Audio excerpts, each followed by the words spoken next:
Hello everyone, I hope you're doing amazing. In this video, we're going to boost the processor and make the computer performance faster. So let's dive in. Now start by doing a right click on your start icon and click on run. Now here we're going to type msconfig and click OK. Once you've clicked on OK, you'll come to the system configuration page. Now just click on boot. Here you can see your current OS, the default OS. Just click on advanced option and check the number of processor if it's unchecked. Now select the largest number and click on OK. Now click on apply and then click on OK.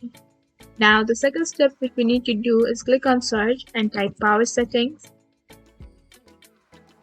and click on power and action setting. Now once you're here, go to power mode and make sure to choose the best power efficiency.